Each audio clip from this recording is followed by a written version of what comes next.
What's up, team? And Mary Sue, I let you in early by accident, so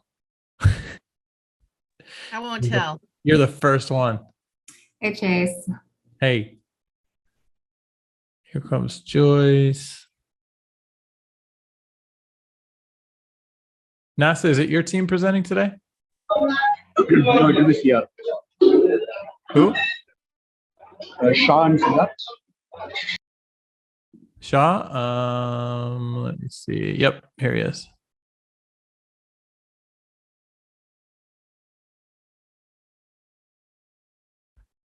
Hey, Shaw, you there?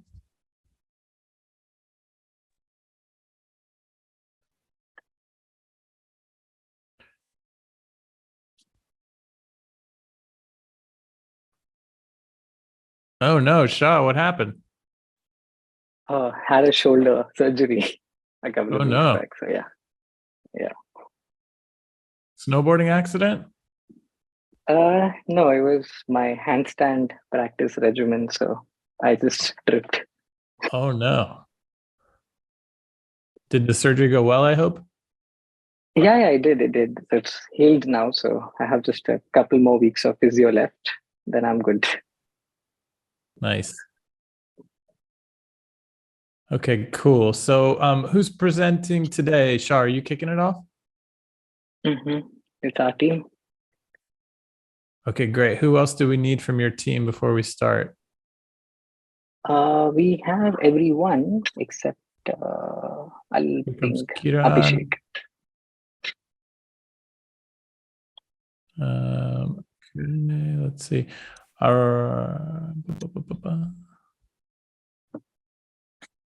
Wow. All right, let me send us live real quick and then I'll let everyone in.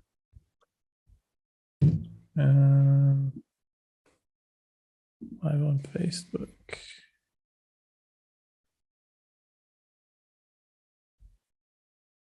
I love all monthly town hall.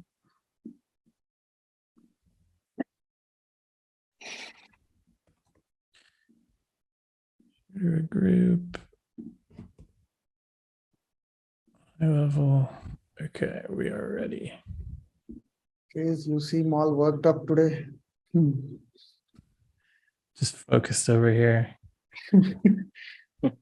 Okay, cool. I believe we're live in Facebook, so let me let everyone in. Turn off the waiting room. Admit all. And here everybody comes. Happy New Year, everyone. Happy New Year. Happy New Year. Welcome to the first town hall of 2023. We are going to do things a little bit different with the town halls now. As you know, we've been starting them off with a presentation from the dev team. So as we go through that, just hold your general questions till after the presentation. As we go through the presentation, we'll kind of pause and answer any questions about what we just saw. And then once we finish, you guys can dump whatever questions you came with that may or may not be relevant to the presentation. Hopefully everybody had a great end of the year. And it looks like we're ready to go. So Shaw's team's going to kick us off today. Shaw, you want to take it away? Yep.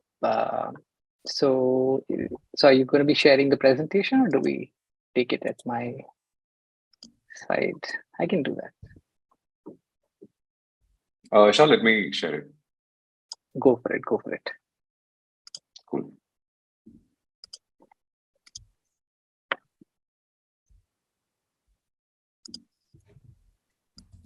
Awesome. So good morning, good evening, everyone. My name is Shah. I work with the core services product team. And to those who are not aware, the core services product team typically looks after the CRM, calendars, and the automation pieces on high level. And to those specifically who are joining us for the first time, this call really happens every first Wednesday of the month. So just make sure that you mark your calendars. Outside of that, we also have some small announcements towards the end of the presentation that will really help us help you save money. So just stick around if you can. And yeah, with that, I'll just hand it over to Siddharth. He'll just take the presentation from here. Thanks, Shah. Hi, everyone. Happy New Year to everyone again. So to begin with, just a quick intro. So I lead the CRM charter, and we'll be first touching upon that and those items. So yeah. So we have structured this presentation in two parts. One is all the items which has gone live in the last quarter, and the items which are coming up in the quarter one, and a few items which will be coming up in the Q2 onwards. So we'll be just kind of touch upon them and give some information of what the team is working on, which you can expect somewhere around quarter two or the onwards. So to begin with, these are the items which has gone live in the quarter four. So to begin with, we have company object. Company object went live last quarter, and we had released multiple versions of it. The first one to begin with, the core company object as a feature. So ability to add companies, ability to associate contact with a company. And then we also added the ability to add tasks and see tasks at a company level. So you have all the contacts associated with the company, and you'll be able to see all the tasks consolidated view under companies.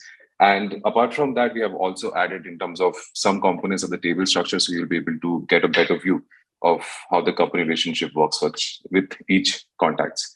So that's one of the big one which went live last quarter. So Chase, do you want me to stop after every slide and then take questions, or would you like us to go ahead and see when the questions come up and stop? So how would you?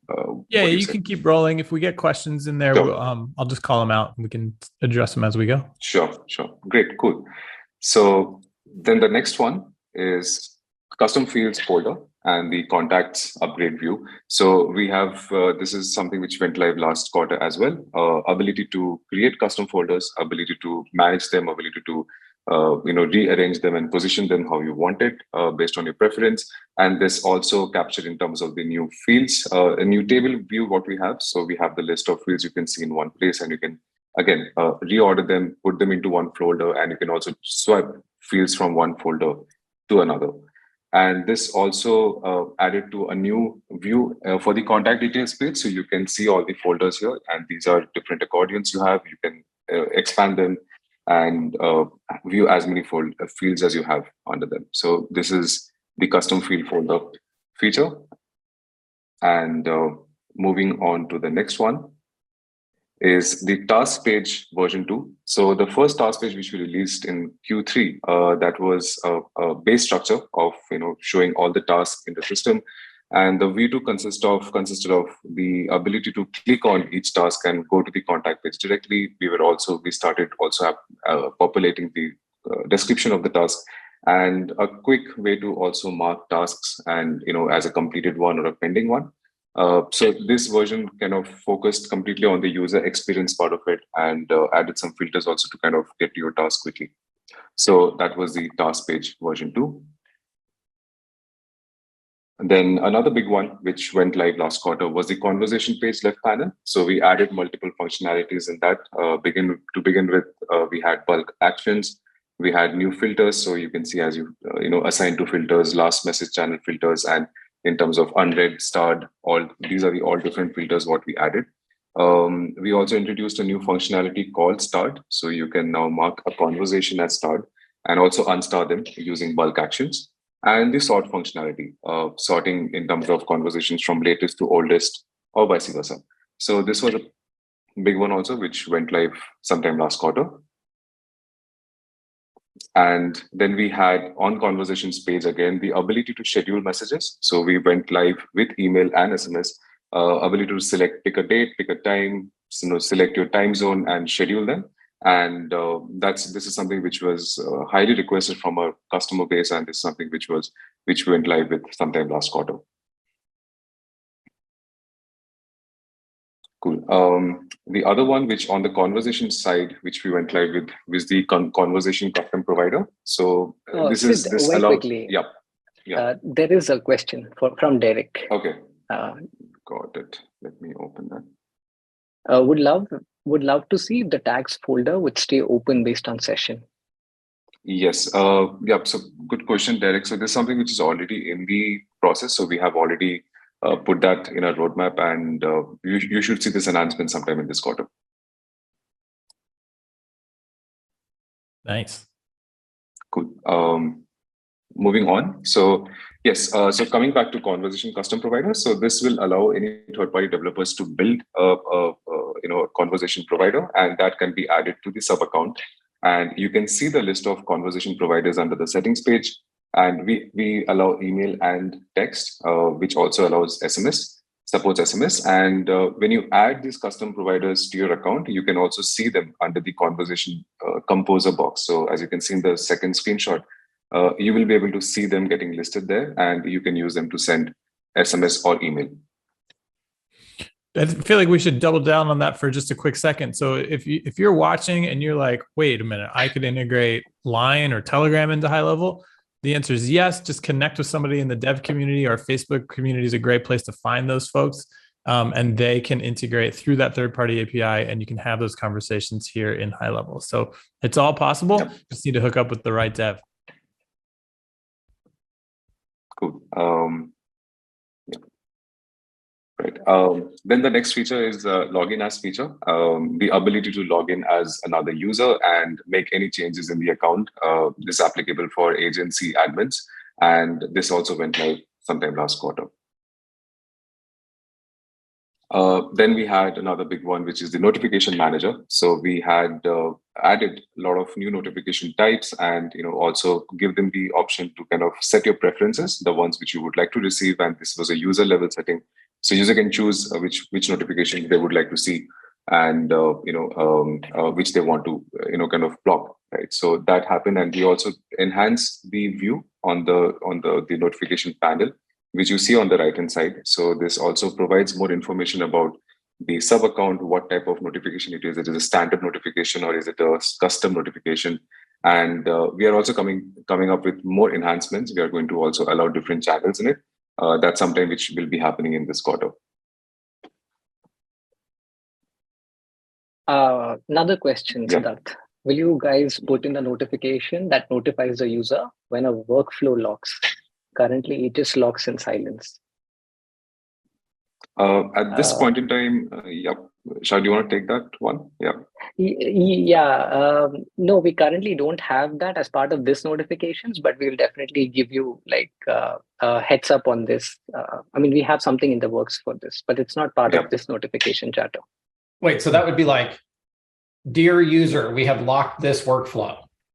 It happens when a workflow has a loop, right? So if there's a loop at some point, it'll lock. Oh, okay. Dear admin. Yeah. That we should notify you on for sure. There's some notification. There's no notification of that at all? No, we'll just lock in silence. And Okay. we'll That seems like a good one.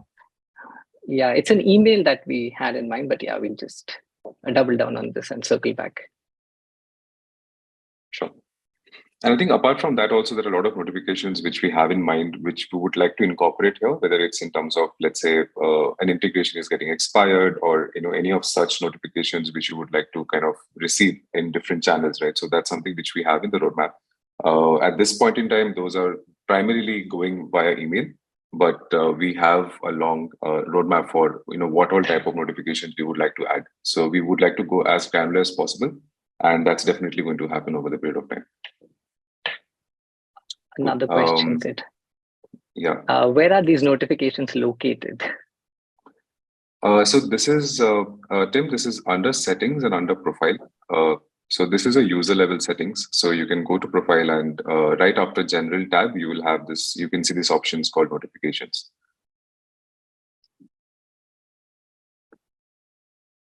Yep. All right. Moving on. Yeah, I think there's another question. Okay. All right, cool. Then we also launched TikTok integration. This is the lead ad integration, which we launched sometime last quarter.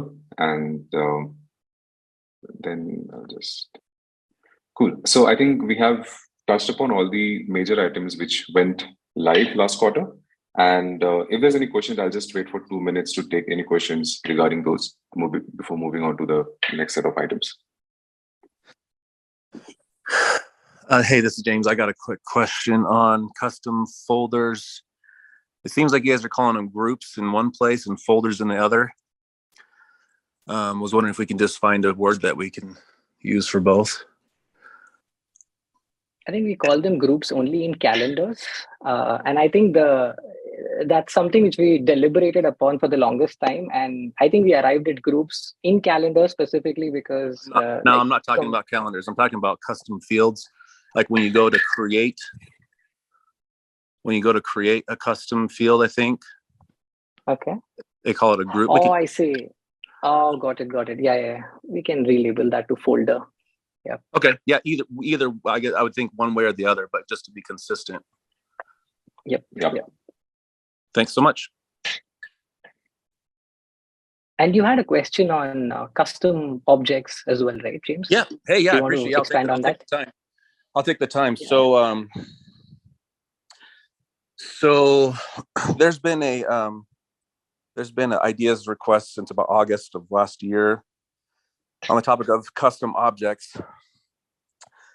And you guys are already kind of tackling this in some sense with the company and the contact objects, right? And so, people have been asking for custom fields on opportunities for forever as well. So opportunities, those are just another type of object. The contact record is an object. When you allow us to create a custom field, you're allowing us to create a custom field on the contact object, right? And so, I've got people who are, we need objects. We basically need custom objects. And people are trying to work around. I got all kinds of clients, myself included, and we're trying to retrofit somehow. We're basically taking these form submits that do not represent things that need to alter the contact record, but they need to alter a ticket object or an order object or a car or any of a million objects, right? This is basic object-oriented programming 101. And you guys are already doing this now with the relationship between the company object and the people that go to that company, and one to many and many to one and one to one, all those kinds of things, right? And so a lot of the other mature CRMs, Microsoft Dynamics CRM, they have custom entities, same idea. Oh yeah, definitely custom entities for sure. Yeah. I've seen this as well. And that's definitely on our roadmap. It's also, I like that you mentioned Microsoft Dynamics CRM. How much is that every month? I don't know. I'm just asking that this is where we go and that this is being thought about. Of course it's where we go. Okay. Quick show of hands. Who on here knows what a custom object is or has used it in another CRM? Hold on, I'm trying to count the hands here. Oh, not many going up. You know why? Because it's an incredibly unique use case. Now, will we go there? I beg to differ. Absolutely. I beg to differ. And you know and you know how we'll go there, James? The same way we go everywhere. You know what it's going to be. What is it going to be? What I'm going to tell you to do. Ideas list for the win. Ideas list for the win. Right. And I'm also arguing that you guys also can take that back to the product team and say, you know what? We're not always going to be beholden to the ideas board. We will absolutely always be beholden to the ideas list because the ideas list represents the will of the customer. And we are absolutely always beholden to our customers. Right, because long ago, in a galaxy far, far away, we used to let the loudest, most vocal, foot stomping people push us around. And what we realized over time is that that's a really stupid way to play because it just encourages people to get really loud and stomp their feet. But at the end of the day, we want to do what our customers want us to do in the order they want us to do it. And that the only way, and by the way, for the record, I am totally willing to change this, but no one has ever given me a better idea to date. But an ideas list was the best we've come up with so far. And those votes really, really, really, really matter to me because they really feel like what people want us to do. So for example, you mentioned custom fields on opportunities. I think if we go look at the ideas list, that has a heck of a lot of votes. And that's And as a result, I know about it. Shaw knows about it, and the CRM team is going to get it done. But as a heuristic for how we should proceed, I personally can't think of a better methodology. So I just want to be cautious that you know, we're in going the to most change that because respectful we're way not. possible. I'm just trying to get this in front of you guys to look at. Cool. And Yeah, there is. Trust me, Shaw is like the most HubSpot studied nut job I've ever met in my entire life. He knows all about custom objects, and I swear to you, James, you get me the votes and we'll build them. How many votes? Well, It's here's a sitting great at thing. 24 right now. Majority rules. So go look. It better be on that first page. I mean, we try to go in order of importance. We do skip around sometimes, but not very much. So go look at the CRM list. Get it up near the top. It gets built. I forget the quote, but someone said, "Hey, if you ask, Henry Ford or something, I don't know how it goes, but he would have had more horses, and rather than make the automobile too. Like at some point, you have to also be the, the people who say, hey, but if you really want to get in on it, I'll tell you, custom objects are the type of feature that the vast majority of people never use in any CRM. I mean, if I go look at the average HubSpot user or Microsoft Dynamics user, and I look at the number of features that they have on a big fat list relative to I think coverage the of other way to usage, look at this, right, is very small HubSpot. usage. No, but HubSpot released custom objects, if I'm not wrong, in 2020, about 11 years into their existence. And HubSpot is as enterprise as they come. But it's not to say we won't do it, because from an engineering standpoint, it's a really cool challenge to tackle. So the team would definitely love to do it. But it's based off the now we're talking. it's based off the votes, and I mean, it's not too far down. I just checked to see how far down it is. It's not too far. So if we get a bit more interest, we'll definitely tackle it. All I'm saying is that while you're working on the company object, we'll just throw in the custom objects because it's object-oriented programming. Obviously, I mean, it's so simple. It's just right there. It's just another But click. I think what James is saying is, hey, if you guys could make company object a custom object, and if you just build that functionality in, will it just make it easier to launch custom object one day? And James, I mean, it is a cool idea. I will run that down with the team and see if, can we get ahead of it? I'm arguing that it's not just cool, but that it's like absolutely necessary because I've got things coming in my order forms that I'm overriding. People are overriding that field on the contact record because those things are going on the contact object. And so I'm losing data as form submits are overwriting the old data. This is happening for everybody. All right now today, this is a huge issue. Yeah, but won't you have? Let's get the votes, James. I mean, okay. And the other question is what we're talking about here. So if it's order forms, what you might find, and this generally works for most human beings, having something specific is easier to handle than something amorphous. So custom objects, go define them yourself. Right. Fine. Paint your own canvas. That tends to be more complex for most people. What I would say here is the specific issue you're having. So let's say it's order forms or something.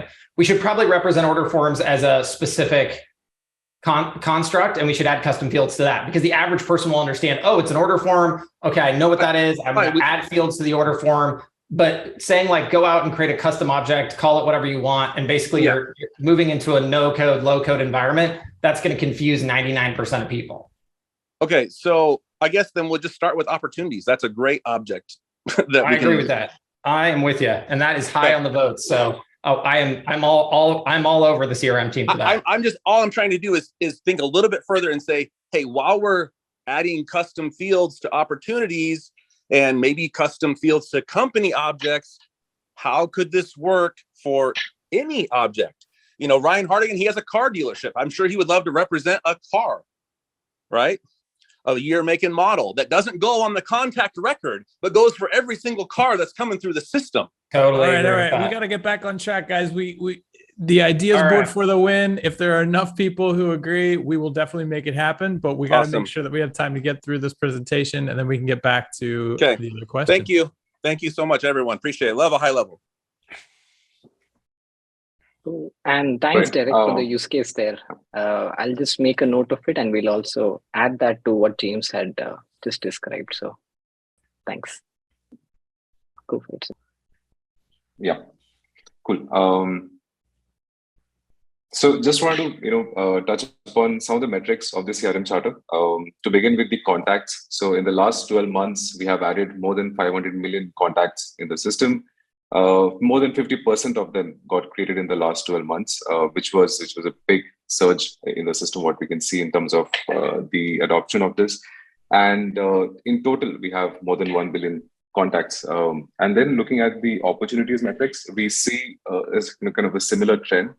We added more than 200 million plus opportunities in the system. Around 60% of them got added more than that in the last 12 months.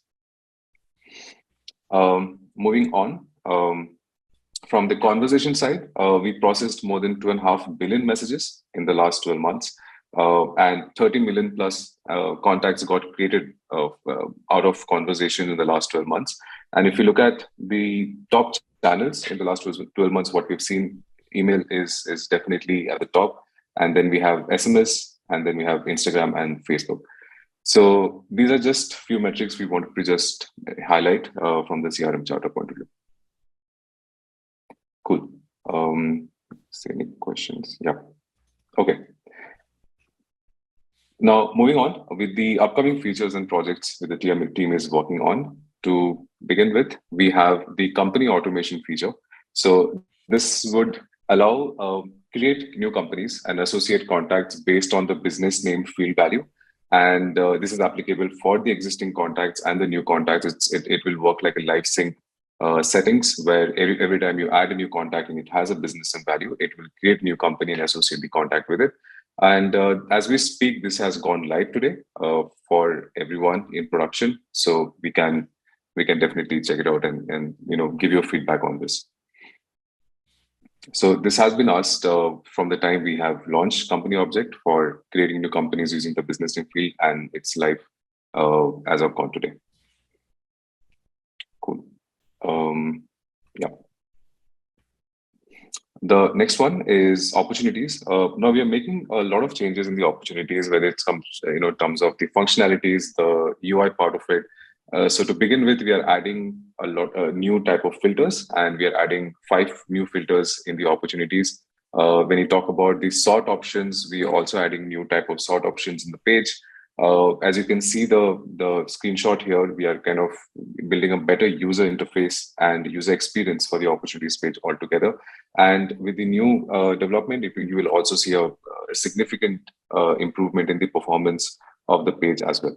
So this is already in the process, and this is something which we plan to deliver by the end of Q1, which consists of new filters, new sort options, a better user interface, and performance enhancements on this. Cool. Moving on. Then we have two-way email sync for Gmail and Outlook. This has been an item which we discussed in the last quarter also, but this is something which will go live by this quarter. And we are very close to launch this. And we'll first launch the Outlook one, and then we will launch the Gmail. The reason being because we need to get the approval from Google, which is taking a bit of time. And as soon as we get that, that will be live as well. So this will basically help you sync your incoming and outgoing emails between your personal email account, which is Gmail or Outlook, with the CRM. And it will also help you send, receive, and track your emails. And you can also disconnect, update your emails, and keep the sync going.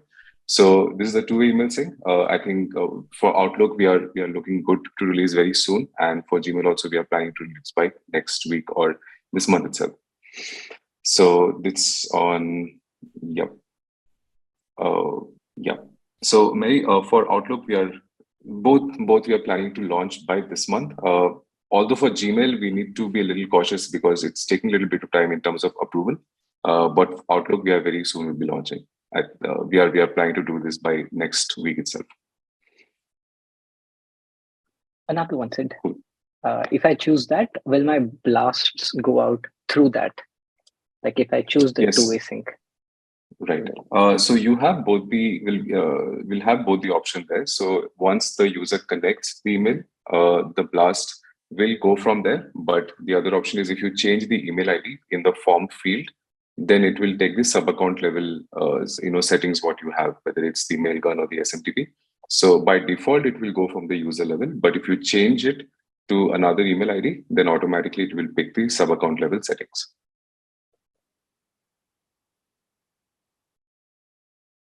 Okay, cool. Moving on. The other items which we have for Q1 is for contacts, the ability to add multiple emails and phones. And on the conversation side, we'll be launching the CC feature version 1, where you'll be able to see the recipients who are added to a particular email thread. And when you reply to them, you'll be able to also send the emails to all the recipients. And so that's the version 1. The version 2 will be a more deeper and in-depth version of the CC feature. And the second one is the create new message flow. So currently what we have is we can only create a new message and use SMS as a channel. This flow will also enable you to select email another provider and send a message.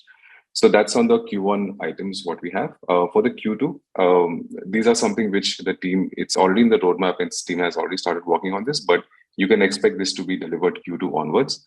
One is the integrations page and the app marketplace. So we'll be bringing in all the developer marketplace applications to our platform, where you'll be able to see the list of applications and you can add it to your sub account very quickly.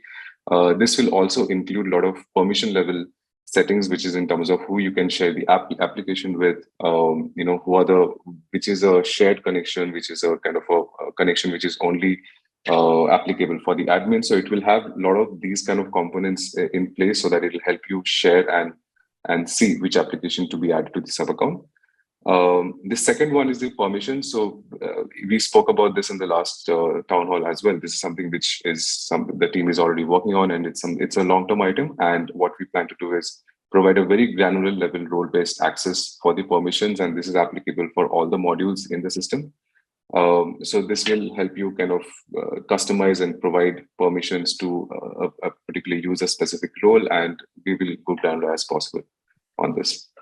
The third one is the opportunities custom fields. Again, this is in the roadmap. It is prioritized, and we plan to deliver it as soon as possible. And this is something which team has already started working on, but it is going to be delivered in the Q2 or onwards. On the company side, just like Task, we'll be also launching notes and appointments. So the ability to view all the consolidated notes and appointments at a company level. And the last one is the conversation filter messages by channels. So at this point in time, we see all the messages, whether it's emails or SMS in one place. We'll be able to also filter that. If you want to see only email or only SMS messages, we'll be able to filter easily and get that view intact. So these are the big major projects which are also team is working on, and we can expect them to be delivered in Q2 onwards. So with that said, that's all from my side. I'll just take the questions if I have. Yeah. Cool. So Tim had a question about being able to search conversations without having to load older conversations. Yeah, when I'm in a contact view, talking with a client, maybe on the phone, and I'm trying to retrieve a message or a thread of messages that occurred 6 months ago, I can't do it right now without asking the client to wait while I go load all the old conversation.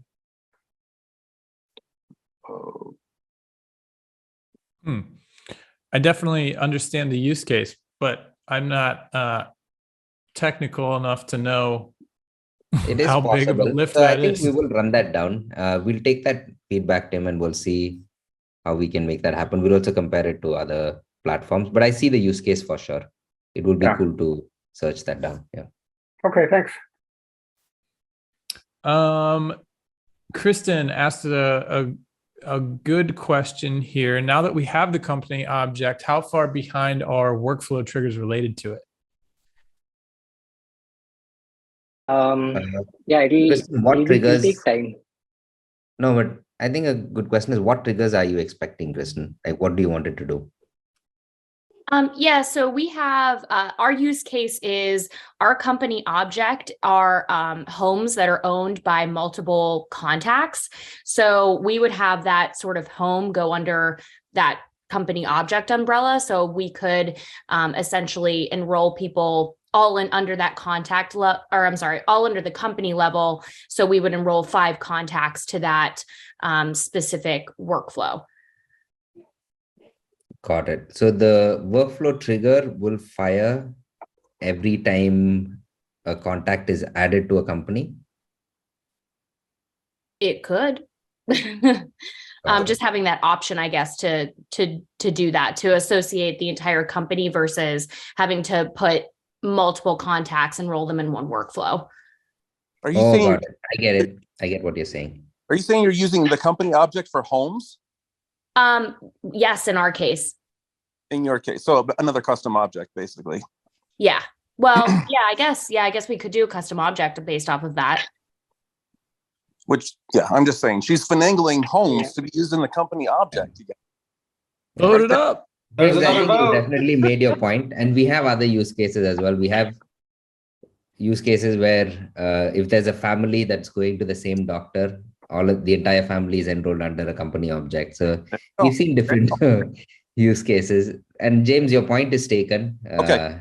I will work with the team. Sorry, on that.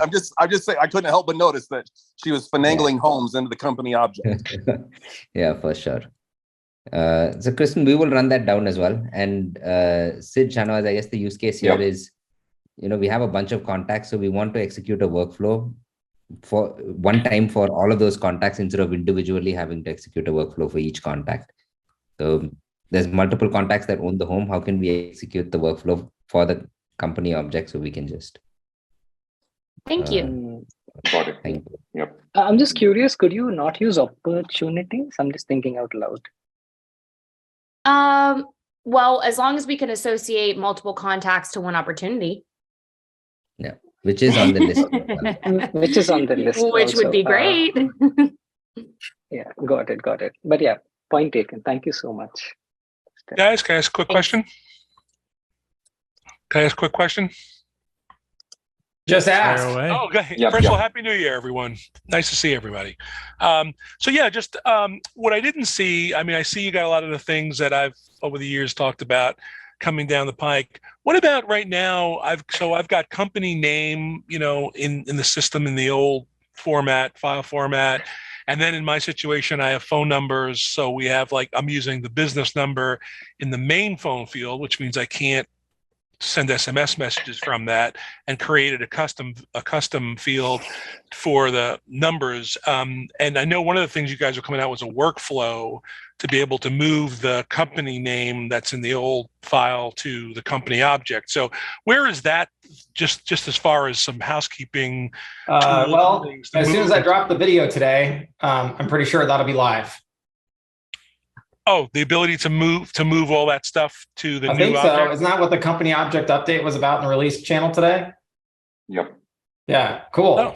It went live today, Glenn. Yeah. Sorry, Glenn. So I put breakfast before the video. I should have rearranged my schedule, but there's the doc for it. Sean, that's perfectly cool. I'm a mellow. In the new year, I'm a mellower guy now, and That's good. I like the new facial hair. I think it's really it's growing on you. I've aged a full year waiting for this stuff. So but check the docs I just dropped. I'll put it out. They did a great job. So not only can you turn it on so it does it on a go forward basis, but they did it. It'll ask if you want to retroactively do it as well. Oh, that'd be great. That'd be great. Okay, so I think that's the and then what, I guess for in my situation, because we don't have the multiple phone. Well, let me ask one question backwards. So for the multiple phone contacts, are they going to be actionable from a standpoint that we can select where we put our main number versus our that is a cell good number? question. I don't know what the plan is there. How will that work? Yes, it will be actionable. Yes. It will be actionable. Then, yep. Wait, hold on. That's a very, sorry, I apologize. That's a very amorphous answer. Does that mean it'll text all of them? Do you select a primary? How does it work? Yeah, so you'll be able to select one primary number, and that will be actionable in nature. So you can add multiple numbers, but out of that, you'll be able to select one as a primary. Same for email as well. And based on that, all the actions will follow. Got it. So actually, I think the answer is it won't be, only one will be actionable. It's the one you set as primary, is that how it works in other systems, I assume? It does. No, but the other ones will be actionable as well. So yeah. Well, for example, the default will be used by things like automations. But on the other number, if there's another number on the contact, you can still call to it. You can text to it. So right. But we have, but I mean, in the example, because I'm in the B2B world, the example here is where I may voice call a guy on his business number, but in a workflow somewhere, I'm going to have something that shoots an SMS to his cell number. So got it. So you want to be like primary SMS number, primary call number. Right. And then if I'm building a workflow, I need to say what field, well, I don't know how you're going to structure it. What you would do is it would be like, oh, you're sending an SMS. Well, obviously I'm going to use the primary SMS number. Oh, I'm making a phone call. Obviously that would be the primary call number. Right? So is that functionality is it there or is it? No, I just made that up in my head as I went along. That seems uber complex. Why? Well, but I guess I just call the guy on his cell phone to begin with if I'm going to bother to text him. If I'm going to blow up his cell, I might as well blow it up. But I can see why some people would go that way. So well, my customers are sitting. A lot of them are sitting at a desk in front of a PC. They're not consumer. Yeah. It's B2B stuff. So yeah, no, I get it. I remember the cubicle farms. I've seen them. Yeah. But yeah, I mean that is probably something they have to ultimately take into account on the CRM side. Can I offer a potential solution? So right now, if you use the internal notifications, internal only, right? So internal SMS, internal email, they give you the spot to say a particular user, or it actually just gives you a field, and you can put in a custom value there. The way it currently is with just a normal send email and send SMS, they don't give you that spot. It's just implied that that they're going to text your email from the I guess the primary record, right? If you guys opened up a similar field like you do on internal notifications for email and SMS, if you opened up a spot there for email and phone for sending it to the normal customers, then we could have the choice. Let's say they don't open the email on the first one, and we have an if condition. Then we can say, go, if they don't, try, and then you stick in a custom value for email to or SMS to or etc. I don't know if that makes sense, but yeah, no, that does, James. In fact, this is one of the ideas that at least the approach I've been a fan of and I've been lobbying for, but I think it will not be like that in the first go. Like the first version won't be like that. In the first version, it'll be just like you choose a primary number and then we'll give you the advanced capabilities to do all of that stuff in the ancillary numbers and all the other coordinates. But you are pretty spot on with how we are thinking about it and how we went through this whole process together. I'm just seeing that you already have a lot of the pieces there for internal notification to put a custom value right there, which gives me a lot of flexibility. If you could just open that up to the external email and phone, that would open up a world of opportunities for people.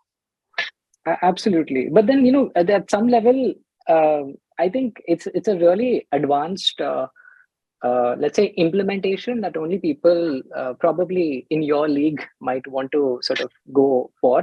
For the most part, I think, the primary and, the non-primary stuff should sort of take care. Yeah. Anyways, just throwing that out there. We'll definitely get there. Yeah. Food for thought. I'll take an easy button. Just give me an easy button. That'll work. Yeah.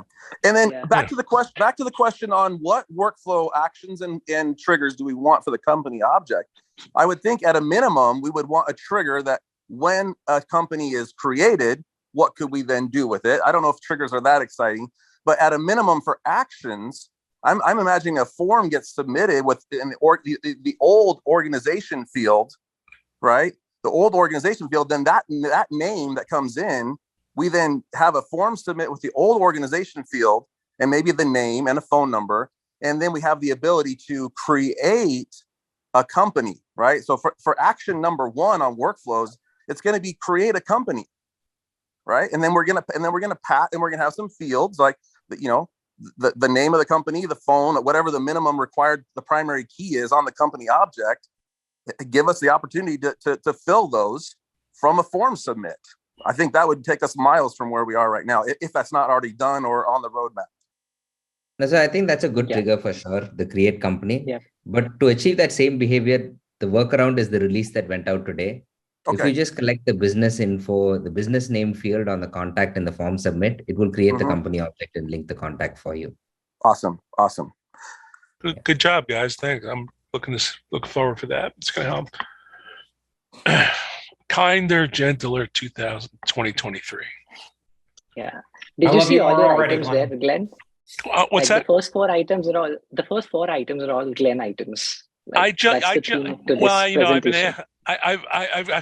forgotten all the stuff I've asked you about. I'm happy to see this. This is great. That's also good, Glenn. Please keep that up. Amnesia, always a good thing. Yeah, I'm getting old, Sean. It's one of that's unfortunate. I feel you. It's a battle scar. I missed the first couple of things. I jumped on a little bit late. Unfortunately, I was on a phone call. I couldn't get off quick enough. But if you have a new release coming out, I'll be looking forward to. Good job, guys. I'm happy to see it. I'm not going to beat anybody up. All right, cool. So thanks. So I think, Shah, would you like to take it over then for the workflow items? Yeah. I think next one would be Suresh, I guess. Suresh, yeah.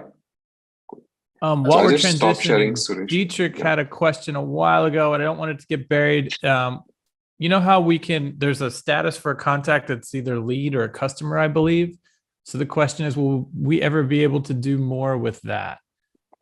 It would be great to be able to add a custom field value here, or at least have a vendor or company or business field. Sometimes people may want to add contacts that they do not want to market to, having a vendor field here. I mean, I think you can accomplish most of that with smart lists and tags, but yeah, is it on our roadmap to do more with that one setting that you're either a lead or a customer?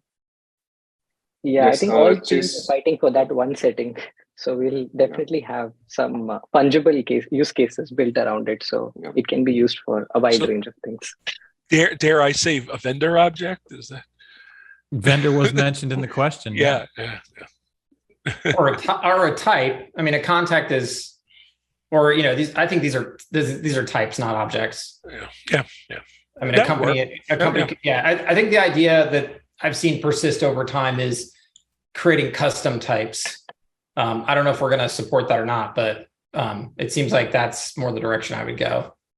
Yeah, that makes sense. That's probably a much easier way. Instead of killing a fly with an A-bomb. That's my math professor used to say. Cool. All right, Shah, we ready to roll into the next part? The new plan. I'm sorry, Melissa. I didn't hear you, but nice to see you. I got to call you, Melissa. Awesome. Suresh, do you want me to share the screen or? Yeah. I'll share my screen. Like before starting the presentation, Sam has a question like on workflow loops with specific use case. So he pinged twice. So I'd like to hear it from him. Yeah, I don't know if this is out of turn. I mean, if you guys have I didn't realize your presentation was over. If you guys want to continue on through doing, I can ask later. Okay. Cool. Let's do that.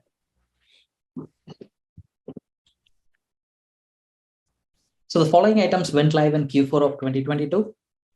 Video tracking trigger, trigger form submitter trigger, order submitter trigger, math operation V2, wait action improvements, date all actions from here, and custom values and if and else.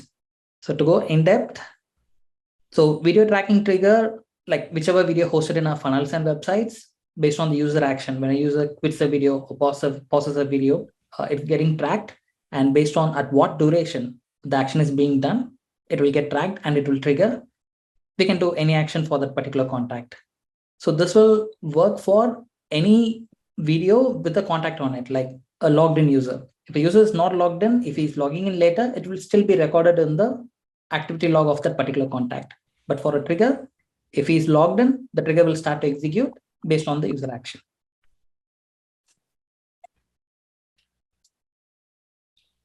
Next, TikTok form submitted trigger. So whenever a TikTok feature which is presented, whenever a form is submitted over there, you can select a specific form or you can accept all the incoming forms. The trigger will get executed. Followed by order submitted trigger. We already had an order submission trigger, form submission trigger. This one is for our V2 funnels, which supports multiple quantities of product.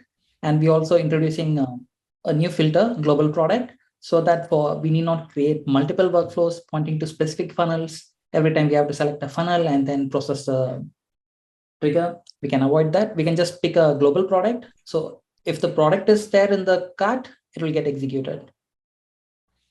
A similar way, even now the shopping cart element, which is being used for Shopify, the same can be reused for the new submitted trigger.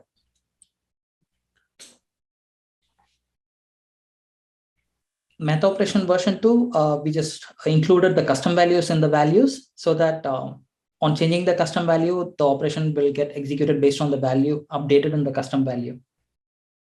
So it need not be a static one set inside the workflow. It can be a dynamic one. We can control it outside the workflow.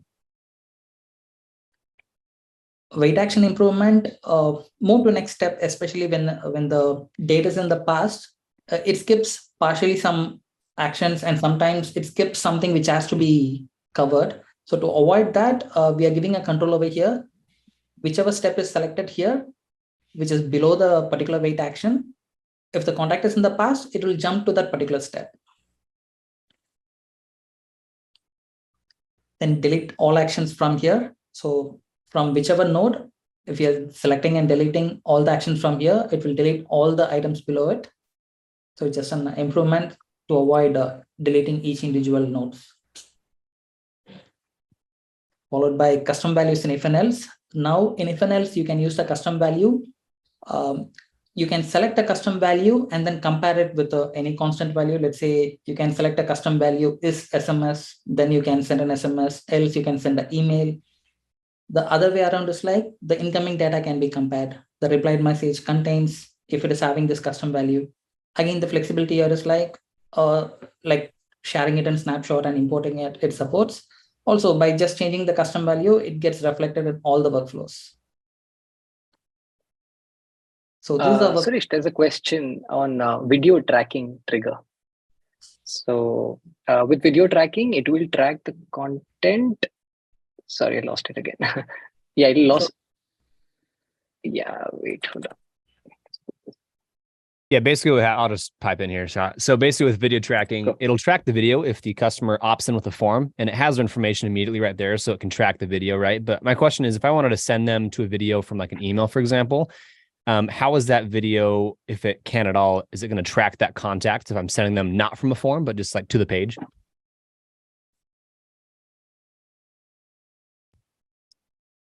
Okay.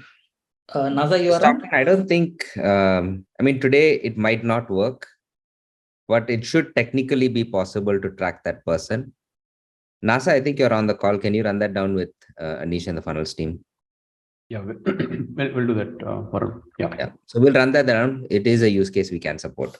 Awesome. Yeah, as Charles just put in the Zoom chat, he said, would trigger links maintain that tracking? So I heard that from a GHL rep once. If you use a trigger link in the email, it'll like carry over the contact's information. Is that true? And will the video tracking It work? does. All of that is true. I just don't know if that information then makes its way to the video tracking trigger.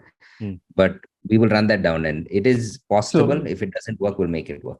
Cool. Thank you. Yeah. Guys. So in fact, how it works today is that the contact should be available before the video starts. When you start the video, if the contact information is not there, you have the option to put the user back onto the. So I think NASA over here, the difference is they have the contact information in the CRM.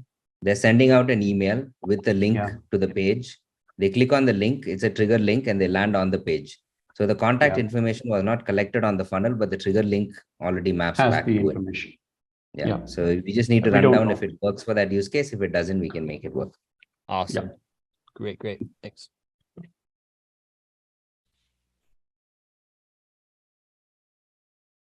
Cool, Suresh, go for it. So these are workflow stats for the year 2022. So 984K workflows are created, 483 million triggers are executed, and 1434 million action executed. 843 million emails are sent, and 471 million SMS are sent. So this is the stat for 2022. And these are the upcoming releases. We can expect membership new triggers by next week, and premium triggers and actions in next couple of weeks. So membership new triggers, we are introducing new triggers to make membership more dynamic and functional. Product started trigger, category started trigger, lesson started, and lesson completed trigger. Also in FNLs, we have introduced a lot more flexibility of multi-selection, which is like if product is any of, or again, similarly, is not in all the filters we have included here, the operators. So this is for membership. Then comes, Woohoo. That's exciting. It's huge. Thank you guys. Yeah, that's awesome. thank you. And Suresh, looks like Luco has a related question. Luco, sorry, am I butchering your name? So you reply, Master. Okay. No, he just raised his hand. Oh, okay. Okay, well, never mind. I think those questions are answered in the chat, Shah. Got it. Because his hand is raised, so I thought maybe just pause and Got it. never mind. Cool. Go for it. Then comes Premier triggers. So we are introducing the inbound webhook trigger. So the functionality will be simple and similar to Zapier to make the experience identical. So URL will be generated. You have to send a sample data to this URL and click on test trigger. So the test trigger will show you the received sample data. So this is the received sample data, and immediately it will be available for you to create a contact. So you can select a field and you can map any of the incoming data. Currently, we support up to, say, 2 levels of nesting. So, perfect. Whoa. That's amazing. That's an inbound webhook. That's the inbound webhook. Wow, that's So amazing. this is inbound webhooks in Q1. Wow, that's awesome. More Zapier bills reduced. Yeah. And then custom webhook, again, a premium action. This will be more advanced than the existing one. So this one, only the configure data will be passed to it. And we have default authorization methods available, none, base auth, bearer token, API key, and also OAuth is in work in progress. And apart from that, the more dynamic it is, like you can construct the data, the payload it has to be. You can construct it, how it has to be. You can define it, whether it has to be an array, whichever data you want to map. Also, the editor is more flexible. It suggests you the custom values available as you type. So constructing is not going to be requiring any tech background or idea. It's just that you have to construct an object and map the values. So this will be the customized payload data structure, which will be going out to the URL configured here. I'm just curious, how many ideas, how many votes did this get on the ideas board? Just curious. So this is so there are certain things we do proactively, keeping the business objectives in mind. Just the ones that we think are intelligent and smart and worth doing. Okay. Well, all I'm asking is the same kind of thing.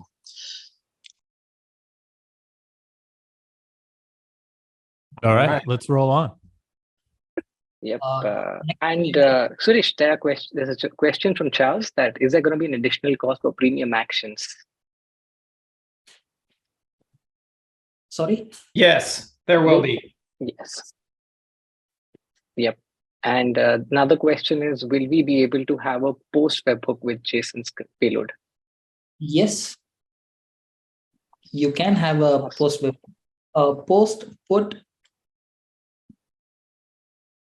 patch, not patch. Yep. Yes, we support those. So this is probably a good opportunity, Sean. I don't know how far we've gotten along with deciding the costs of premium actions, but what can you speak to at this point? I don't know, Rune, Shaw, they've been working on it. So, here's what I can say. So our goal is really simple. These premium actions have costs to them, but our goal is to, when we release them, we'll release them at less cost than Zapier, is our target, and at a significant discount to that. But and that's certainly where we'll land up when all's said and done. But the good news is, worst case scenario, if you still want to pay Zapier, you can. You don't have to use them. But if you do choose to switch, I would anticipate somewhere between 20 and 50% reductions in your Zapier bill, just depending on where you're at. Did I represent that fairly well, Shaw? Accurate. Perfect. Yeah. And our goal is our goal right now is, we targeted, I think, the top 3 use cases that we saw that were most prevalent. And then our goal is to just keep walking these down. And again, back to the votes and the ideas list. We talk to customers behind the scenes We can also look at what Zaps people are using to some extent, and that's how we glean the first three. But our goal is, how do we get to, or my goal is, how do we get to, 80% coverage for realistically what most people use for Zaps by the end of this year. And we'll just kind of go down the line based on what people are actually using and what we can get the votes for. So right now I have webhooks going out that activate my nutrition software. Yeah. But when that webhook fails, we don't get notified. So I don't know until I go and realize that, oh, my client's extension hasn't been extended on the software. Is there a way right now, or where there'll be a way that when a webhook fails, that we get notified or that it retries it? Is this an outbound webhook? Yes. Yeah. So in this case, it will retry the webhook automatically. I think there's a back off duration. After a day or two, it fails. But I don't see why we couldn't make that information available to you so you could send an email or something in the workflow if it happens. Okay, thanks. Yep. And also, I put that on the chat, but if we're having the ability to have these updated webhooks, and would it be possible to lock some of the workflows from our sub accounts, but not all? So that way, once we build something, they can't screw that one up, but they can still edit some other ones. Because right now there's a button that says lock all or lock none. I think you can lock folders, can't you? Yeah. So you just need to put all of the workflows you don't want them to edit into a folder, and you can change the permission on that folder. So it isn't even locked. They won't see the workflow at all. Okay, perfect. Thank you. Yeah, and we should, however Zapier does this, they've been doing this for a long time. I think they automatically report out errors or something like that. You don't even have to build a workflow for it. They send you an email, but yeah, we can, we'll figure that out. Yeah, we get an email saying this webhook failed, and it tells you where it failed and why.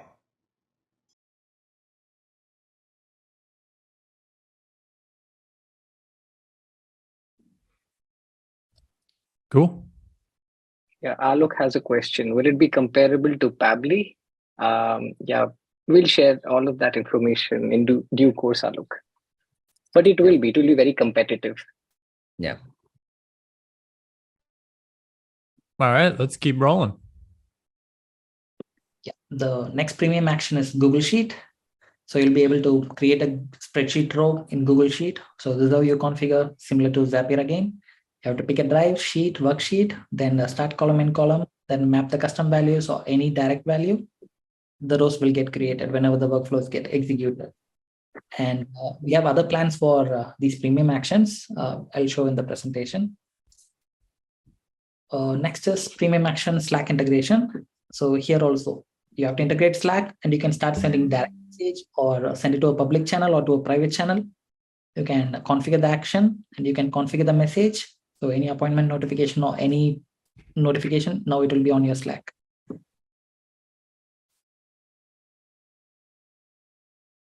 Yeah. So later in Q1, so Google Sheet, we are improving with apart from the existing new spreadsheet row, we are improving with the new or updated spreadsheet row and lookup spreadsheet row and triggers for Google Sheet whenever a new row is inserted or a new or updated row is created in Google Sheet.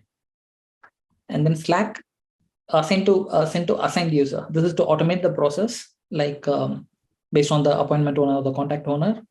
The assigned user, it will automatically send it to the Slack matching email, find the user and send it to him. Similarly, you can pick an account user. So these are the updates plan. And apart from that, we have plans for more actions to replace Zapier. This is purely going to be a community driven, and Shah will be explaining about it now. Yep, I'll go towards the end. So yeah. Okay, Shah.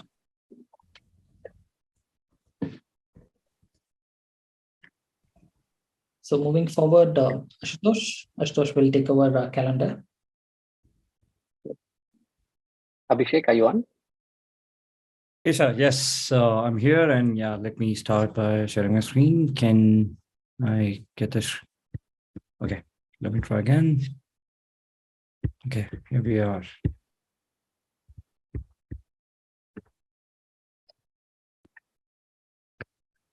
Hello, everyone. My name is Abhishek Chauhan, and I will take you over through the activities and features which we have released in the previous quarter, and also give you a glimpse of what we would be doing in the near future in Q1 and beyond.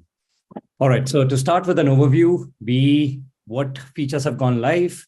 We are now live with recurring appointments, calendar notification systems, calendar setting consolidation. It's not just, one thing. There are, a list of small features which are, added into this one individual suite. And we'll obviously go through those, locale, date and time support, and then some other improvements and enhancements. And then obviously we'll take a look at what we are planning to release in Q1 and some of the items which might stretch to Q2 depending on what more enhancements we find make sense. So, all right, moving on. All right, so talking about the first feature which has gone live is recurring appointments. And what it enables is it provides the ability to configure and create multiple appointments in a single booking. As you can see on the screenshot on the right, you can enable it by just toggling this on, and then it provides you the ability to select, what kind of repetition or frequency you want. We currently have daily, weekly, monthly, and a custom.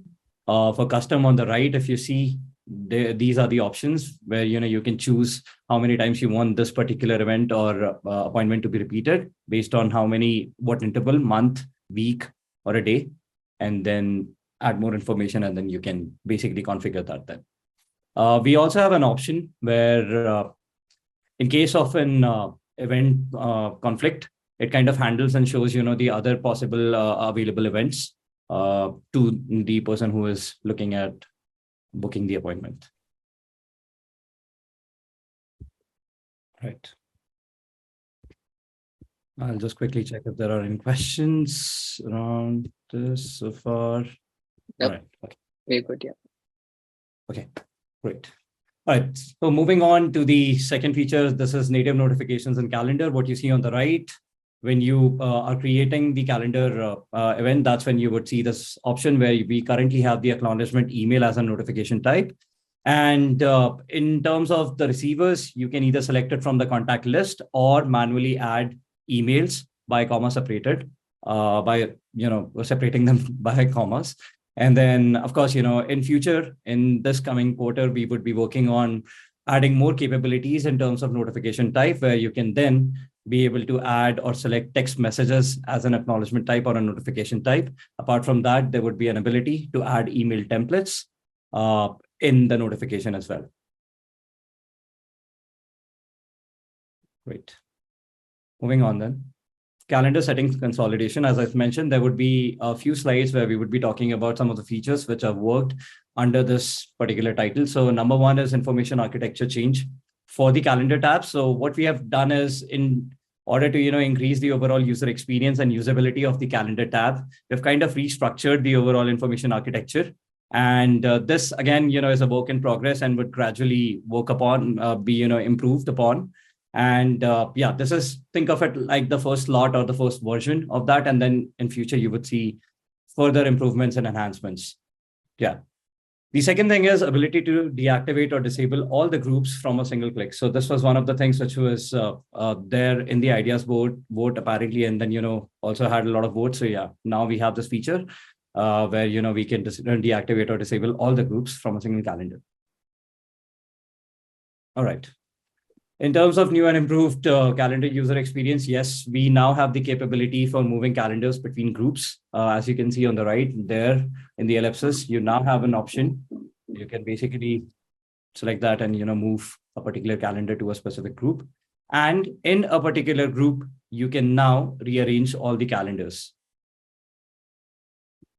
So yeah, let me quickly check if there are any questions. Okay, I think Shah has already taken that thread. Cool. I'll move on.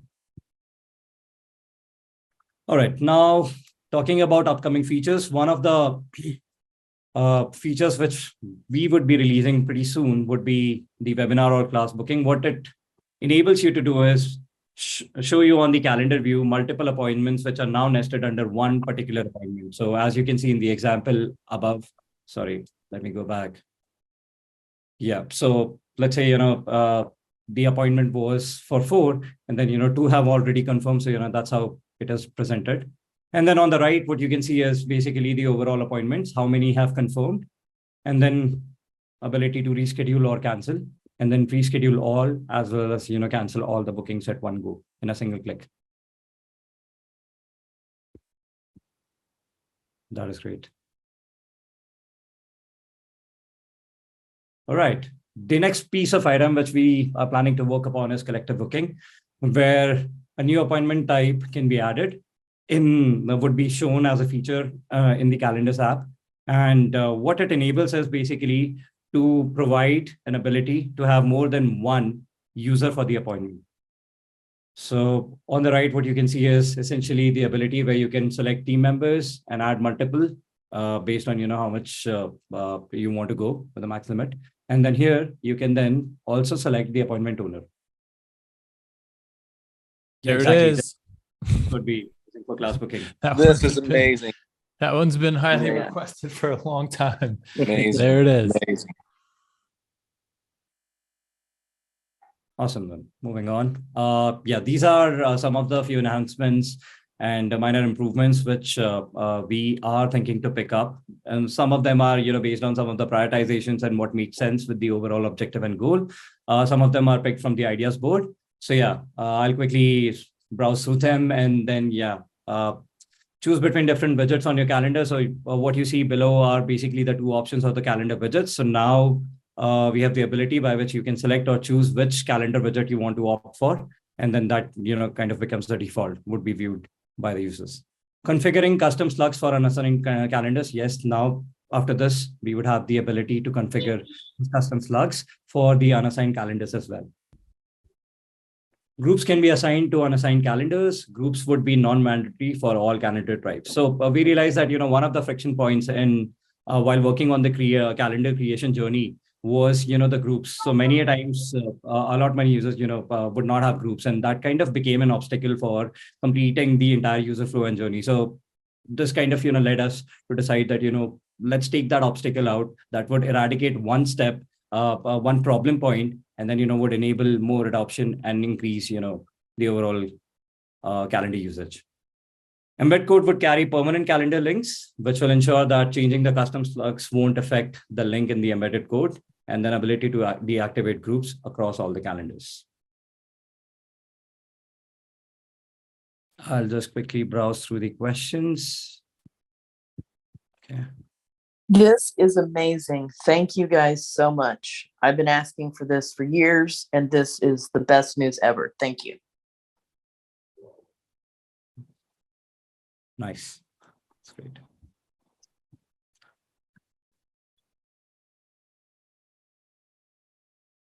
There was a situation where some slugs are, if someone picked, appointment, no one else could pick appointment. Are you guys, have you addressed this here, or is this still something on the roadmap? Could you expand on that a little bit, James? So this is the problem that we were discussing. So James, I think there's a couple of things we're doing there. One, when the slug is first created, we're adding more parts to the URL just to make sure that just because they say appointment at the end, it isn't the same. It'll usually add the business name or something as part of the slug. So it'll say John's Pain Clinic /appointment. So right, or white URL, for example. Yeah, that's it. So we'll add another thing which makes it harder for that clash to happen. Perfect. And I think based off the custom domains and other stuff, we have other things planned, but this first release will already make it harder for those clashes to happen. Awesome. Thank you so much. And then a question from Bayan about the slugs. Instead of using the default MSGS NDR domain to make the slugs, is it possible by default to allow agency API domain as the default domain so you can add the slug? What was that, Varun? Does that make sense? Yeah, it does. And we will, it should already be doing that. It should use the agency domain for the slug, but we will run that on. Maybe it's just a link copy thing because the agency domain you're talking about beyond should work. I think maybe we're just copying the wrong link out, so it looks like it won't. So right now, how's that working? The second person that tries to use appointment as a slug is saying, "Hey, you can't use it; it's already taken." And that we're all sharing those slugs together. So got it. That's the problem. Yeah. No, that's the same problem that James brought up as well. The good news is the team is the fix they're building right now is actually built in QA, I think. handles for this exact case. Awesome. You guys are awesome. Cool. And then JJ, I'm with you. Probably don't want to just send out those naked links, put it on a page, dress it up a little bit. Now you've got your custom domain. But yeah, it makes sense to use the API domain. Can agencies upcharge for event or class bookings, for example, Ticketmaster? I don't know that that's something that we've been considering, but interesting thought. Get the votes. Yeah, indeed. Ideas good, definitely. Cool. All right. Do we have more of the presentation? Yes, Chase. Yeah, I just do. some numbers. Yeah. All right. So quickly browsing through some of the statistics from previous quarter and a few new releases. So yeah, here they are. So in the past 3 quarters, in the past 3 months of the last quarter, we saw overall a 10% increase in the total appointments. What you see a dip in the December month, that's, I guess, that's mostly because of the seasonality and the holiday season. But apart from that, for the previous months as well, it has been trending in a similar way. Right. On the right, we have monthly active businesses. Again, the trend is pretty much similar to the total appointments, depicting, the seasonality during the Christmas and the New Year holidays. All right. So yeah, in terms of recurring appointments, which was released very recently, which is right now in beta in the labs, we have so far had 775 total recurring appointments. Again, this is in a beta, so only a limited few of the users have actually enabled it. But then again, this is pretty exciting and, great. And then in total, total businesses with active recurring appointments in the past 1 month have been, around 105. So again, it's not just a single appointment. It could be more than that. But yeah, that's on an average of 1. All right. One of the other things was local service ads or Google Ads. So this is a quick distribution of, the adoption overall of the LSA in the 3 sectors, what we have seen: home services, real estate, and lawyers so far. Yep. Any questions on these insights? I think we're good. All right. Yeah. Shah, I'll hand it over to you. Great. Thank you, everyone. Thanks. Cool. So thanks, team. So just few quick announcements. So now, again, like we said that, we'll sort of make some announcements that will help you save money. So as part of this, the first thing that we have currently been sort of just working with Google on is the Google Reserve Partner Incentive Program. Now, this is really to encourage people who haven't used scheduling on local service ads to sort of start to use scheduling. So we will be sending out more details. We'll send out a small note about it in one of the roundup emails over the next few weeks. But just know that this is just around the corner. Once Google finalizes the specifics on how many or what is it that the users will benefit, it's mostly going to be like a certain number of appointments will be free for you, but then they will give us the number when they're closer to the launch, which is somewhere in the second half of this quarter. So that's one part of it. So if you haven't used Google Reserve on LSA yet, I think this is a good time to start sort of considering that.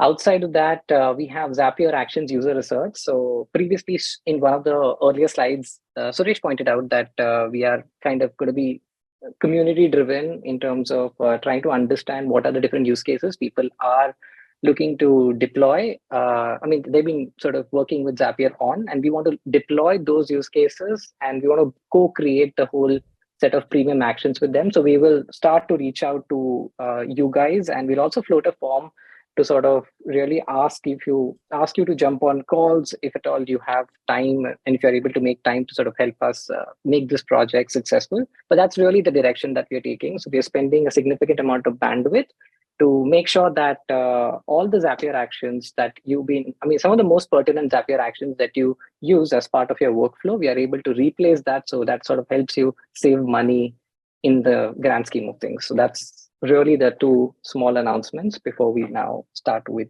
the questions. I guess that was all. Over to you, Chase. Cool. All right. So if you've been, if you got a question in your clipboard, go ahead and throw it in the paste. Nico, do you want to kick us off from here?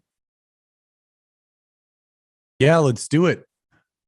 I think we're Made your job harder. The first question is from Dietrich Vaughn, social planner question. I'd like to bulk upload 156 posts and have these posts to at least 4 networks: Facebook, GBP, Insta, Ally, or LinkedIn. This is 3 posts per week, 1 per year. How can I get these to be posted, for an example, every Monday, Wednesday, Friday moving forward in time and not require a date in a spreadsheet? Yeah. So thank you for sharing this question. So regarding recycle and reuse of the posting part, like we have plans around it, and probably this quarter or next quarter, like would be the right time we will be able to implement it.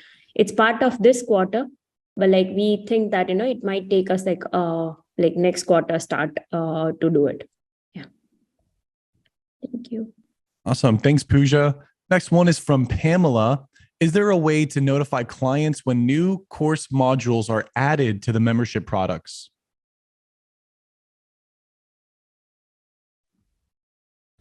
Not currently. I think you would just do a e-blast. Nico, I think there was 2 questions before the one that you started with.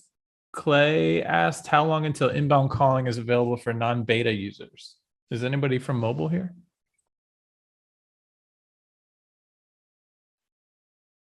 Varun, are you still here? Yep, I am. What was the question? Inbound calling for non-beta. Do we know when it's coming out of beta? I do actually, not, but Shivam, do you have an idea? Yeah, it was supposed to be out by the mid of this month. I mean, usually we keep in beta for 1 month, but it depends. Like, I'm not aware if they found any new bugs or if they are sort of optimizing anything over there. So not entirely sure, but if all goes well, probably by the end of this month. And that's a safe estimate. And when that comes out, is that Android only still? No, they implemented that on iOS as well. So inbound calling works on the iOS beta app as well. So those of you who want to test it, please just go and download the beta apps. It works on iOS as well. And keep testing. Let us know if you find any bugs. Awesome. Thanks, Shivam. Next one is from Stephanie. Q1, if I push a snapshot update to all linked accounts, will it overwrite their current templates? Okay, so just to clarify on this, we're adding like 9 new templates, including stuff with custom values and all kinds of stuff in automations and stuff like that. We need to push it out to like 1,000 accounts. And I would prefer not to do that manually. And I would like not to be able to overwrite everyone's stuff that they've already done if they've made an edit to the template, for example. So you will get an option when you push that out, which will ask you whether you want to overwrite the assets inside the account. If you say no, it will skip all of the ones where they already exist in the account.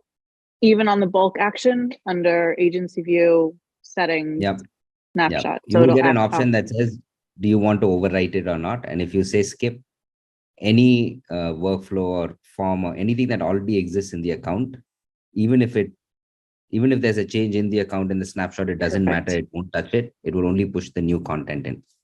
I'm a little bit in love with you right now. Thank you. Varun, just to clarify on that, so does that mean if the individual account that is linked to that particular snapshot has gone in and made updates on a particular workflow or a particular funnel, and then you go to push an update, is it going to recognize that that there's been changes on that? So don't push that update, or would there be any sort of alert in that manner, so that you're not overriding the individual changes that someone has already made? So it's a bit simpler than that. The option you get is, hey, if the workflow already exists in the account, do you want to overwrite it or not? Is there a change on it? So if it exists in the account, it will skip it, or if it even if it exists in the account, it will overwrite it. It isn't aware of whether it was changed or not. It's just if it exists, skip it, or if it still overwrite it. Got it. Well, then I hope I planted a small little seed that says, "Hey, can we have that option to recognize whether a change has been made, and then maybe put an alert out." So That's that you definitely a good one, and I can see the use case for it. Yeah, just so it becomes easier to recognize that someone's made a change, and you don't necessarily need to overwrite that particular workflow then. That makes sense. And Shivam, can you just route that to the right person? Compare the version numbers, the dates of that thing. Yeah, makes sense. Yeah. Awesome. Stephanie also has multiple, another Do you want me to part just to her. go through them? Yeah, I was gonna say there's a Okay, second cool. part. Can we charge in multiple currencies in SaaS? I need to be able to charge in the UK in pounds and else in Europe in pounds and elsewhere in the world in US dollars. Yeah, so I think Yeah. currently that is a payments limitation right now. So currently we are supporting only one currency per location. That restriction should be relaxed. Not on the This location isn't side. payments, NASA. This is SaaS. Yeah. Shiva? This is on SaaS. I It need can to, be done. So it can be done.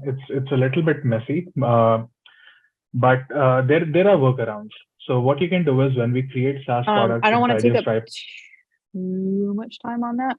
Is there someone I can chat to off this call about that workaround? yeah, I mean the support team, Fez from our support can definitely help. So Okay. Maybe just throw the email in the chat, Shivam, and yeah.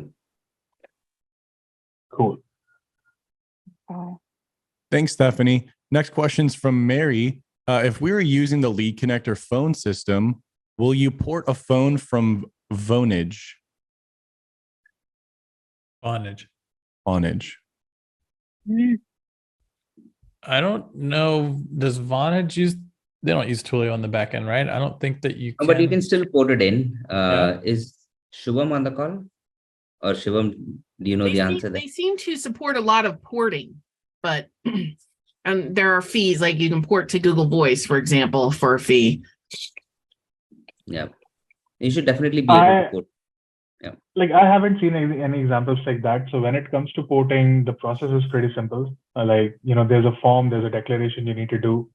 You need to tell us the phone number, the current provider of that phone number, and then obviously it will get moved to Twilio.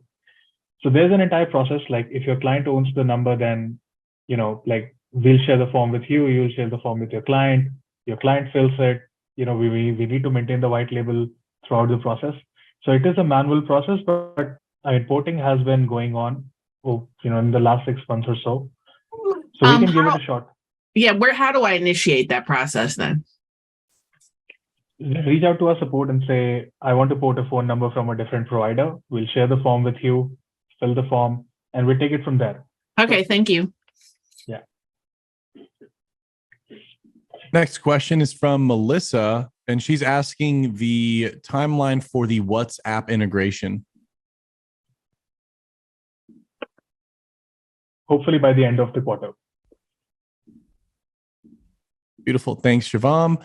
James is asking, is there any hard reason why we can't have more than 50 to 55 characters in the workflow action names? I run into the limit almost every single time. And there is it. Yeah. So if that limit exists, we should definitely examine that a bit more, Suresh. Maybe expand it. Yeah, Varun. We have thoughts about including description so that on a tooltip we can give them more space for description. Yeah. Either one of those would be great. Thank you. Cheers. Thanks, James. Next one is from Kristen. CNAME or CNAM for numbers and LC update. I'm not aware of the exact time frame, but shake and stir is very close, and quick succession to that is the CNAM. So I would say about a month, worst case. Awesome. Thank you. Beautiful. Dan G has a question. Multi-language. How far away are we from a multi-language feature? So I'll take that. So there's multiple levels to internationalization. The first is anything that a lead or a contact sees, how do we internationalize that? And that's things like the chat widget, the reviews widget, the calendar widget, any outbound communication from the system, emails, SMS, how do we make sure they're localized, the date time formats and those are localized, and that we should have wrapped up by this month. The calendar already works. The text messages and date time formats in emails and text already work. The reviews and chat widgets, those teams are starting to look at those, but we should have them done this month. So that will get done soon. For the app itself, where the entire backend is internationalized and can do multiple languages, the team is already working to put the foundation in. That's an ongoing effort. So a lot of the new product areas like blogging, for instance, the multiple domains in LC email, a lot of those areas already have those foundations put in. So it will be really easy to internationalize. The team is going back and covering the rest of the app, but by Q2, you should be able to do multiple languages. Awesome. Thank you so much, Varun. Next question is from Stockton. Stockton, are you here? Because it says you have a workflow loop problem. Yes, I'm here. What's up, guys? So actually, this stems from a workflow that I created with Kristen Rushman, who I hope is on the call right now. She might have to pipe in eventually, but awesome. So we have a workflow here, and this is just a workflow limitation that High Level has right now. But we basically, every time an email gets opened, we're adding 1 point to the contact's email score. And it's a huge feature that we love and our clients love to be able to see the lead engagement of all of our emails and the contacts on there. However, this workflow gets locked like once every week or so, because High Level has a limitation where if the workflow starts 50 times in less than 30 minutes, it'll lock it. So first problem is I never get notified about it. And so it'll just lock. And so that whole system just goes down and it's not adding points. But the bigger problem is I'm just trying to figure out if there's some way to mitigate this problem to where Gmail, and again, Kristen, you might have to pipe in here, but Gmail has something where it can open a single email like 100 times in the span of 40 minutes or whatever. And that's what's triggering High Level's automation cap. And it's saying, hey, this can't happen. We're going to have to shut this down. And clearly we don't want 100 points added to the score either. Yeah, It would just, the problem is we try to set a 24-hour delay on the workflow so that it can't happen more than once in 24 hours, which would be great. But the workflow still, the person still fires into the workflow and, gets denied basically. So the 24-hour wait isn't actually a 24-hour wait, unfortunately. And that's what's causing the loop. Got it. I mean, it definitely is a interesting use case. And I guess we didn't see that side effect. I mean, there's multiple ways to tackle it. One is make the workflow loop checker be more specific to that contact instead of the overall execution.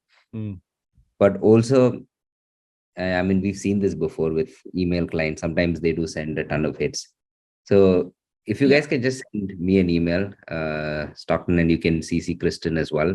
I will run this down with the team. It is a very unique case and we'll see how we can solve it. That would be awesome. What's your email, Varun? Could you drop it in the chat or something?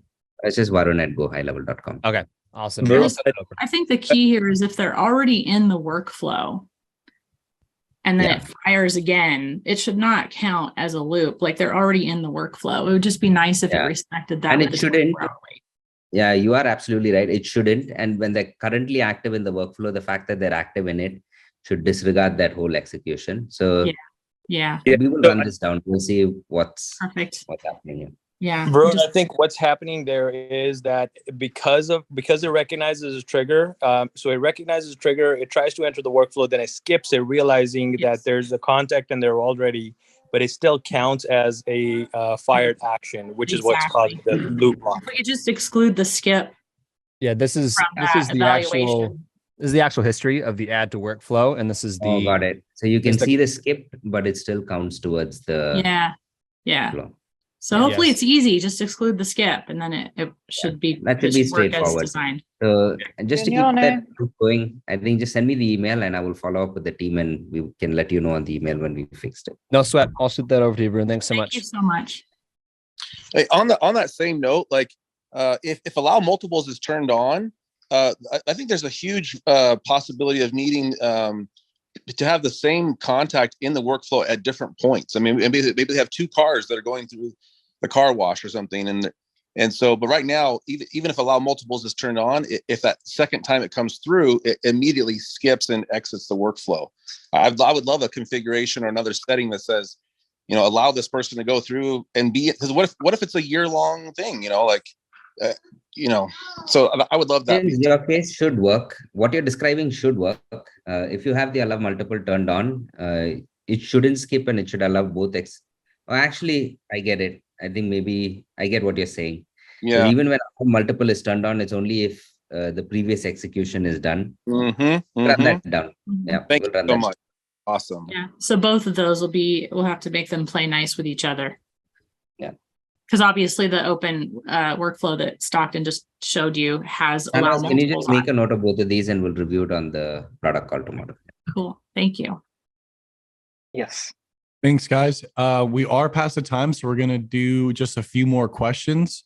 Next one we have is from Melissa. We keep having an issue with clients removing users, their VAs, from their account, but they are deleting and not removing from location, causing so many issues for the VAs, etc. Melissa, are you here? Yeah, I am. Awesome. Yeah, it's a big thing because we really encourage our clients to use some of our certified VAs. And what happens is they delete them and then the VA's whole account gets deleted. So then we got to go to the dev team, go back, add them again. That's great.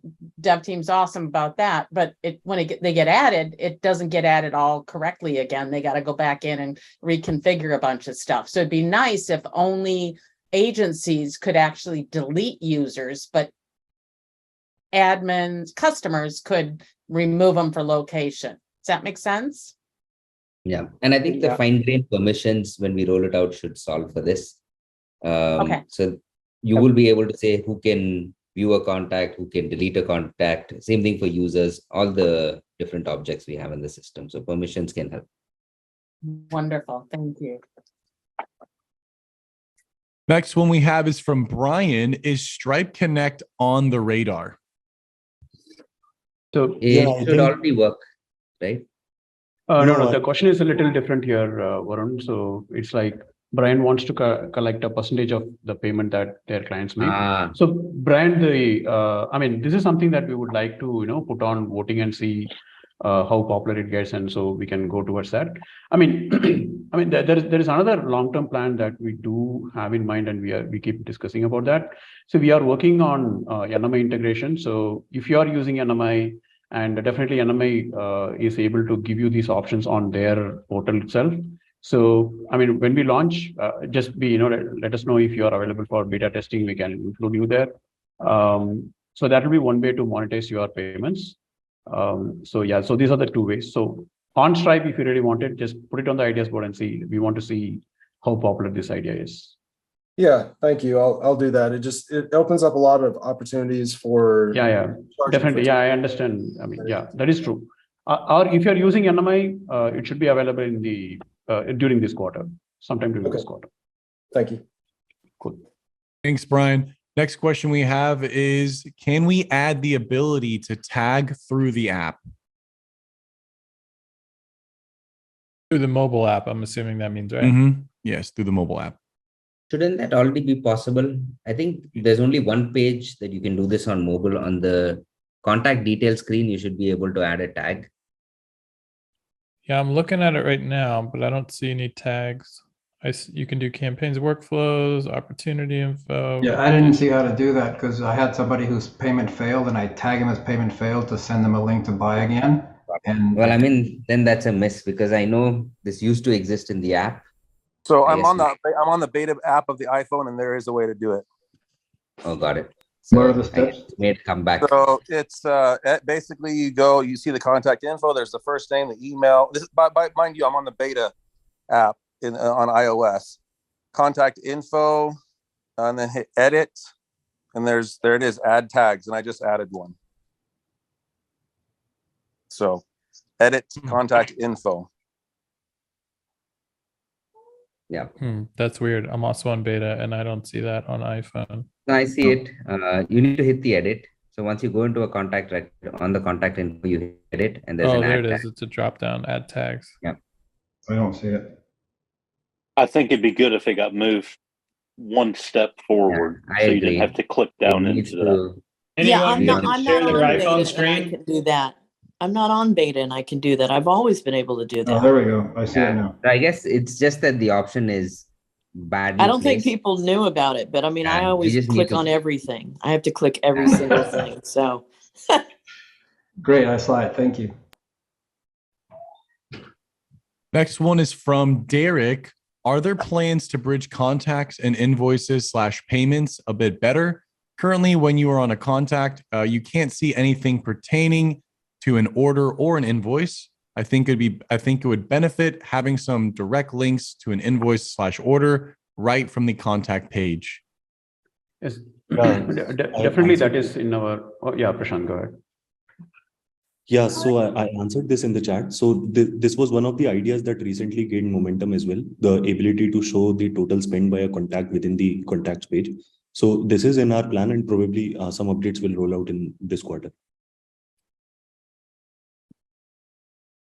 Awesome. Next All right, question. Nico, let's cut it there because we're already past an hour and a half. Okay. Before we jump, hopefully everybody is aware that we are running the second ever SaaS Mastermind in February in Dallas. If you hopefully you got the email, you should get another one today. It's the second time we're doing this. The first time was awesome. This one's going to be even better. If you're not on Pro yet, if you're not in SaaS mode yet, you've been hearing about it, and you want to learn more and get going, this is definitely the event for you.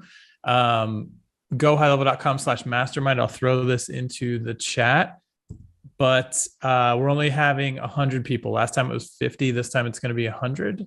So if you are ready to get rolling as a SaaSpreneur, I would strongly suggest considering joining us in Dallas next month. But with that, we're going to wrap up this month's town hall. If we didn't get to your question, sorry about that, but it looks like there's like 60 more to go and we're already over time. So find us in the Facebook group. If it's support related, just click the question mark in app and you can chat with the team. But otherwise, we will see you guys next month. Have an awesome January, everyone. Happy New Bye, Year. everyone. Happy New Year. love y'all. Bye. See you guys in Dallas. All right. See you there.